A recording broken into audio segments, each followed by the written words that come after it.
नमस्कार विद्यार्थियों। आज के इस लेक्चर में हम पढ़ रहे हैं सांख्य दर्शन। और ये सांख्य जो दर्शन होता है, सांख्य दर्शन में इससे पहली क्लास में हमने पढ़ा था कि सांख्य दर्शन में प्रकृति एक महत्वपूर्ण तत्व है। और जो प्रकृति है, प्रकृति मूल जो प्रकृति है, कारण रूप जो प्रकृति है, उस कारण रूप प्रकृति में 15वीं जो कारिका पढ़ी ईश्वर कृष्ण की सांख्य कारिका में, भेदानाम परिमाणात वाली, उसके बाद ये दूसरी कारिका है। और यह कारिका क्या कहती है, देखिए कि कारणम अस्त्यव्यक्तम प्रवर्तते त्रिगुणतः समुदायाच्च परिणामतः सलिलवत् प्रतिगुण विशेष आशय। देखिए कि कारणम अस्त्यव्यक्तम प्रवर्तते त्रिगुणतः समुदायाच्च परिणामतः सलिलवत् प्रतिगुणाश्रय विशेषात्। क्या बताया कि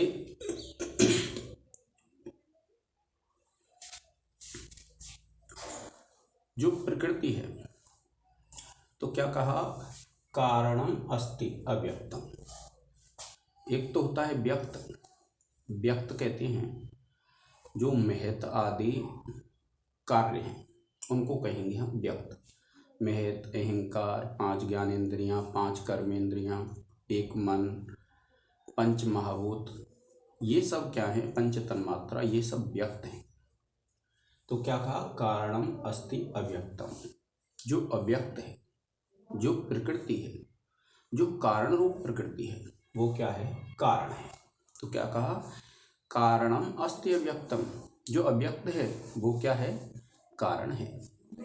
प्रवर्तते त्रिगुणतः समुदायाच्च, कि प्रवर्तते अर्थात प्रवर्तित होती है, अर्थात उसकी प्रवृत्ति होती है, उससे कार्यों की उत्पत्ति होती है। क्या कहा, कारणम अस्ति अव्यक्तम, को जो अव्यक्त है वह कारण है। और प्रवर्तते त्रिगुणतः, 3 गुण होते हैं, सत, रज और तम।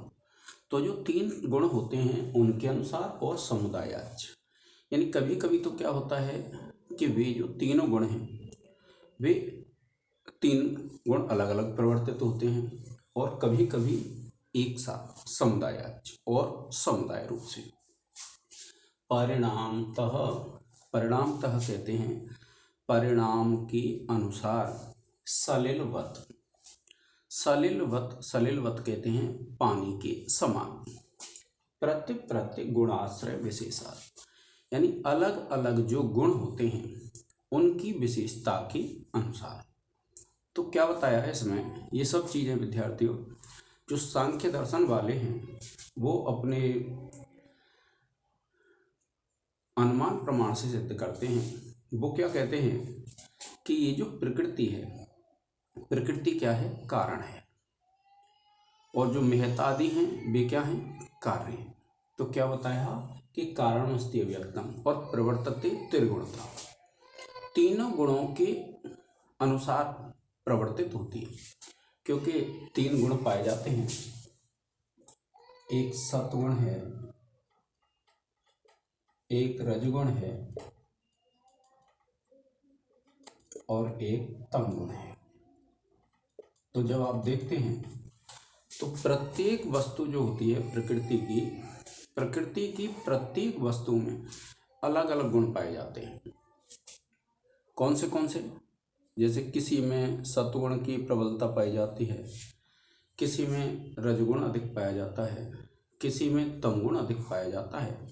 तो उसी प्रकार से क्या है कि जो प्रकृति है वह तीनों गुणों से एक साथ, क्योंकि जो प्रकृति है उसकी परिभाषा क्या है, सत, रज और तम तीनों गुणों की जो साम्य अवस्था होती है उसको क्या कहते हैं, प्रकृति कहते हैं। क्या कहते हैं, सत, रज और तम, तीनों गुणों की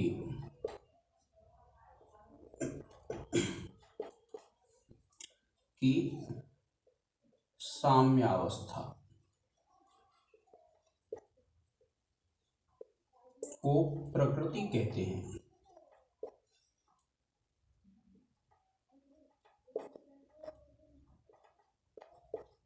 ये प्रकृति की परिभाषा है कि जो सतरज तम तीन गुण हैं उनकी जो साम्य अवस्था है वह क्या कहलाती है? साम्य अवस्था कहते हैं जो शांत अवस्था होती है, जिसमें प्रकृति से जो कार्य हैं उनकी उत्पत्ति नहीं होती है, उसको कहते हैं हम साम्य अवस्था। तो इसलिए क्या कहा है कि सतरज और तम इन गुणों की जो साम्य अवस्था है वो क्या कहलाती है? प्रकृति। अब देखिए, प्रकृति से जो उत्पत्ति होती है, और प्रकृति से किन की उत्पत्ति होती है? प्रकृति से उत्पत्ति होती है सतरज और तम की। तो जो सतरज और तम है, उन सतरज तम की जो उत्पत्ति होती है प्रकृति से,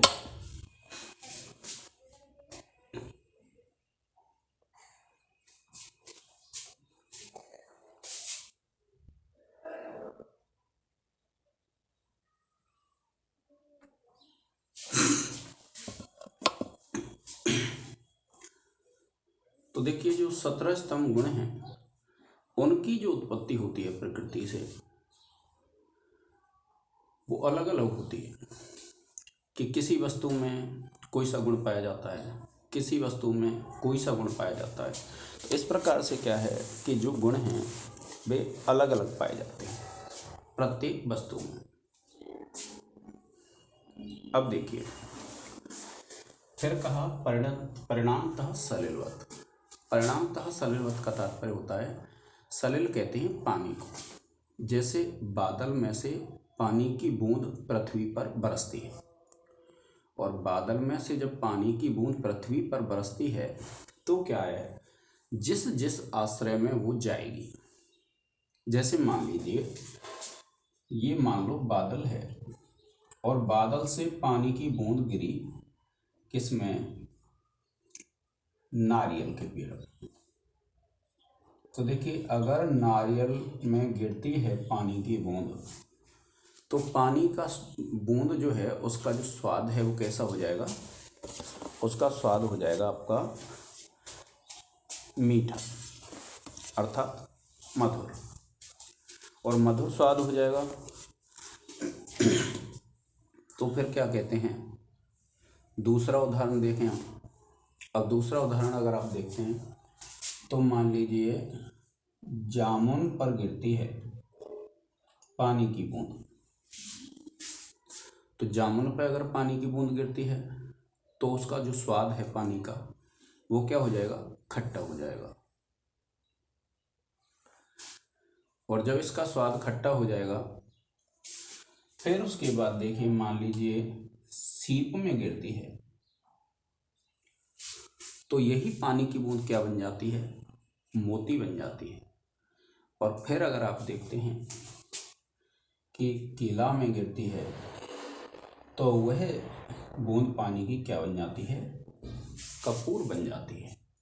तो इसी प्रकार से, जिस प्रकार से बारिश की बूंद, बारिश का जो पानी होता है, बारिश का पानी जब बरसता है तो उसकी बूंद भिन्न भिन्न आश्रयों को प्राप्त करती है, अर्थात भिन्न भिन्न स्थानों पर पड़ती है।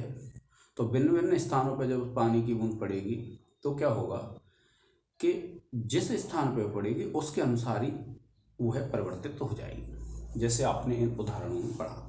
उसी प्रकार से जो तीन गुणों वाली प्रकृति होती है, सत, रज और तम। तो ये जो सत, रज और तम तीन गुण होते हैं, और इन तीन गुणों वाली जो प्रकृति है वह भी क्या है? प्रवर्तित होती है, अर्थात उस कारण से कार्यों की उत्पत्ति होती है त्रिगुणतः, यानी तीनों गुणों के अनुसार, सत, रज, तम और जो तीन गुण हैं उनके अनुसार, और समुदायाच, समुदाय कहते हैं एक साथ। तो इस प्रकार से जो उत्पत्ति होती है वह पानी के समान है, जैसे बादल की एक बूंद होती है उसके समान है। कैसे? आपने पढ़ा कि ये मान लीजिए प्रकृति है, और प्रकृति से जो उत्पत्ति हुई वह क्या हुई, महत हुई, और महत से हो गया आपका अहंकार। तो प्रकृति के जो तीनों गुण हैं वो यहाँ तक आ गए। फिर अहंकार जो है, अहंकार में आपके तीनों गुण आ जाते हैं, सत, रज और तम। इससे तो आपको पता है 11 इंद्रियां उत्पन्न होती हैं, और इससे आपको पता है 5 तन्मात्रा पैदा होती है। तो देखिए ये तो तीनों गुणों के अनुसार हो गई प्रकृति की उत्पत्ति, और अहंकार में ये सत्य से, ये तम से, और ये समुदाय रूप में हो गई। तो इस प्रकार से क्या है, प्रकृति की उत्पत्ति होती है, और यह किस चीज से सिद्ध होता है, यह सिद्ध होता है आपका अनुमान प्रमाण से।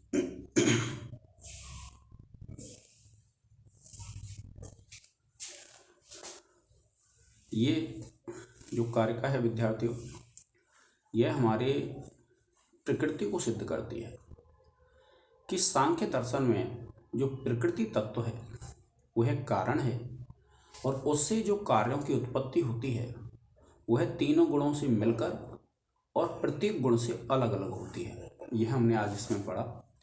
इससे आगे वाली जो कारिका आएगी उसमें हम पढ़ेंगे सांख्य दर्शन का पुरुष, और जो सांख्य दर्शन है उसका जो पुरुष होता है, सांख्य दर्शन का पुरुष महत्वपूर्ण तत्व है। फिर उसके बाद पुरुष का बहुत पढ़ेंगे विद्यार्थियों। जो भी साथी आपके संस्कृत भाषा में जुड़े हुए हैं उनके लिए वीडियो शेयर कर दें, सब्सक्राइब करें। जय हिंद, जय भारत।